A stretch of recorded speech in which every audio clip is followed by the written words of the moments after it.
This is Levi Brackman with the Jewish Wisdom for Business and Life podcast. Thank you so much for joining. Today, I'm going to continue talking about passion and why it's so important to have passion in life, but not only why it's so important to have it, but also what it is and how to find it. Just to recap, we discussed that people like Mark Cuban, they were of the opinion that don't follow your passion, but follow your effort. And the distinction I made was that what he was talking about when he talked about passion was not the same thing that I talk about passion. When I mean passion, what I mean is that thing which gives your life joy and energy, that thing that when you do it, you feel that you're in a state of flow. That is the thing in your life that you look forward to every single day. When you have it in your life, you really want it, you desire it. That is the passion we're talking about. We're not talking about the kind of thing that people enjoy TV shows, or the people enjoy food, or the people enjoy watching sport. But a passion that I was talking about is something which is much deeper than that. Something which really allows you to live your life to its fullest, and without which your life is just simply a lot worse off.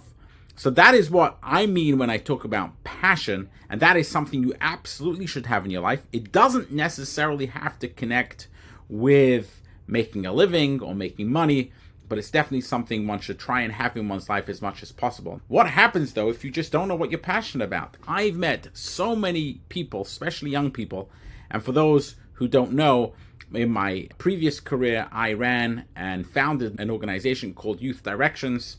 And Youth Directions, its purpose was to help young people find their passion and purpose in life. I've literally coached thousands of young people to try and figure out what their passion and their purpose in life is. And I'm going to separate these two things out, passion from purpose, and maybe in a future episode, I'll talk about purpose and how passion leads into purpose.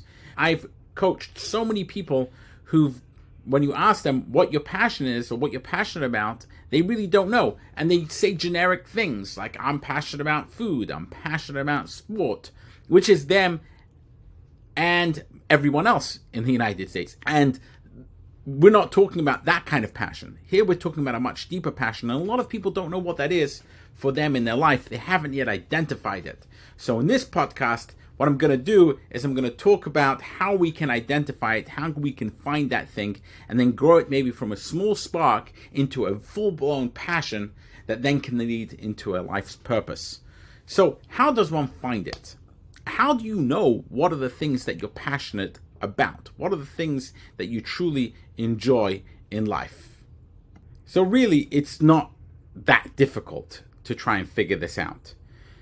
When we were young, when we were curious and able to explore everything, many of us were able to spend hours and hours and hours doing all kinds of things. I remember my kids, when they were very young, my two oldest boys, when they were very young, they would spend hours together digging in the yard, and spend hours, and they would just enjoy it. Today, that you put them in front of a screen, that takes away some of that. But we all have within us this natural kind of joy for things in our lives. And we lose that. As we grow older, we lose it. And not only do we lose it, but sometimes we're just not aware of what that is when we're doing it. We don't know how to translate that and say, what is it that's happening to me? Why is it that 3-4 hours have gone by and I don't know where that time went? I kind of lost myself into that activity. As we grow older, that experience becomes less and less often. But as kids, that capacity is huge. And so very often, in order to figure out what one's passionate about, one has to go back to a time when one was able to be in that state. Then ask oneself, what about that thing that I really enjoyed? When you talk to young people, you actually tell them to talk to their parents and talk to the people who knew them when they were kids and ask those people, what were the things I was really enjoying? What were the things I loved to do? What does it really mean to be passionate about it? It's something which you really, really want to do. It's something that you really, really want in your life. When you're passionate about something, you can get emotional about it, you can get worked up about it, because it's something which is connected to who you truly are in your essence. That's why you get excited about it. That's why you get animated about that thing. That's why you can spend a huge amount of time on that particular thing, because it's connected with who you truly are. You care about it deeply because it is a reflection of who you are on your deepest levels. That's what passion is all about. So when you do that, it's a true expression of who you are now. And then as a true expression of who you are, you can lose your sense of self, because yourself is not separate from that thing which you're doing, which you're passionate about. It's the same thing. It's an expression of yourself. And therefore, when you do it, you can lose all sense of self. That's the concept of being in flow that we spoke about last week from Mihai Csikszentmihalyi, was this concept that you just lose all sense of self. You're in a flow state. That's because you now have a true expression of yourself taking place. That's why you're passionate about it. That's why if someone tries to take it away from you, you will get really upset. That's the concept of passion. Now, you can confuse passion with something which is an external stimulant, which gives you a hit of dopamine, and that's why you want it. And when someone takes that away from it, you get upset because they're taking away the dopamine. That's an external stimulus which is causing that on you. It's not an expression of who you are.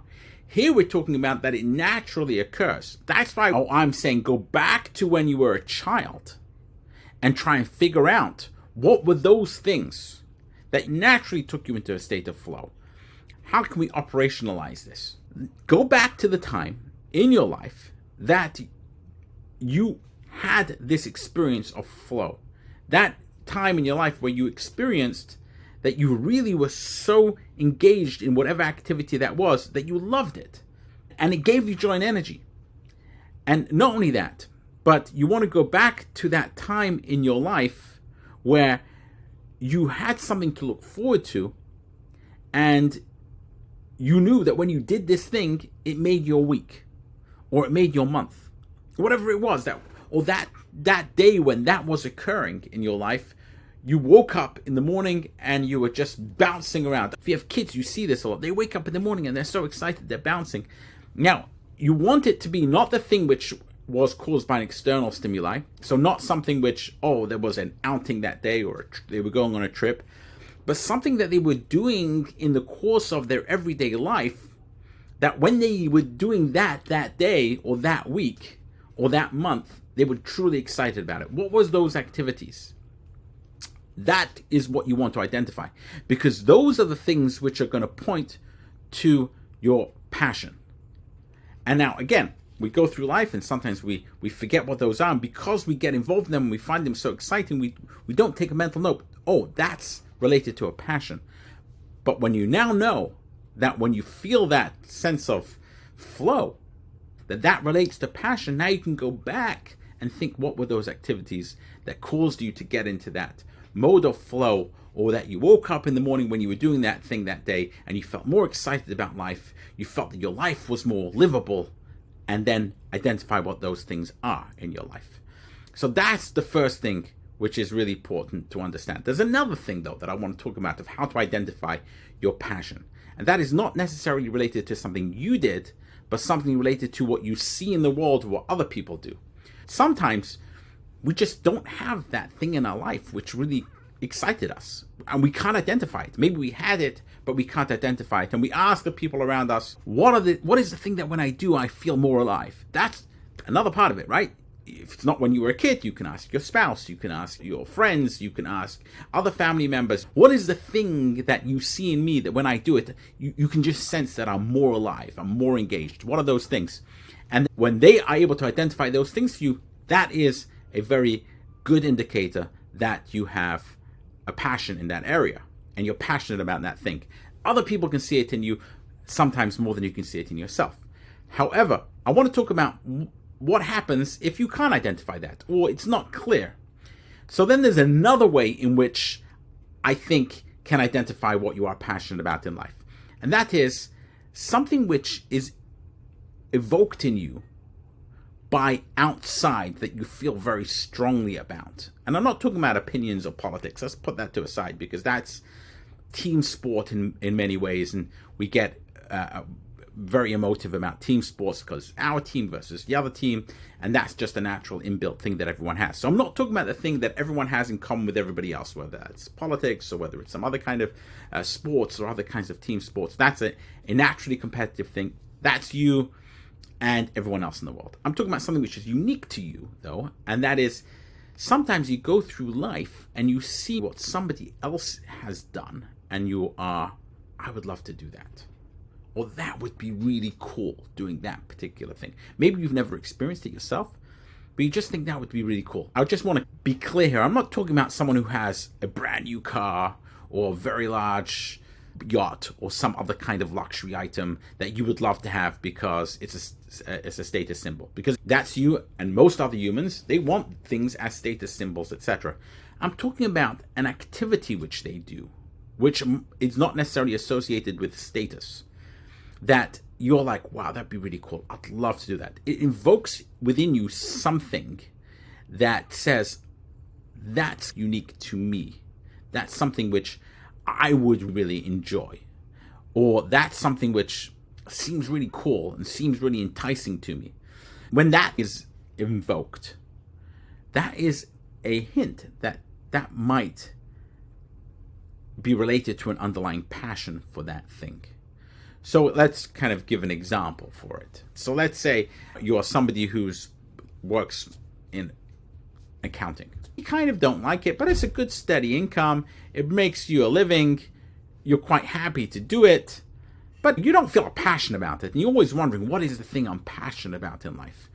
And you see that there's a friend who's doing science. They're discovering things, and they're able to invent things, and you're like, wow, that'd be really cool. That would be really, really exciting to do. Or you find somebody else is racing cars, and there's something about you which is drawn to that. You've never done that thing yourself, but there's something about it which is like, that would be cool to do. I'd be really excited about doing that. That is an indicator to you that your passion might be in that direction. Now, to be clear here, that doesn't mean that you should go off and become a scientist or you should become a race car driver or whatever it is. But what it indicates is that there's something about that thing which has evoked something in you, and you shouldn't ignore that. It's something which you should take seriously and start to evaluate within your life. And how do you evaluate that? Well, when we talk about purpose, I'm going to get into how to evaluate that and then how to operationalize it as something which becomes into your purpose. But right now we're focusing on, how do I discover what is the things that I'm passionate about? Passion leads to purpose, but passion isn't purpose. I'll get into that in a different episode. But right now, what I want to focus on is another way in which you can figure out what your passion is, and that is when you see something that other people do, which evokes something within you, that's something you should take note of. And then you can start thinking about, what is it about that thing that what is invoking in me? What is it about that scientist's life that evokes something in me that says I might want to do that thing? What is it?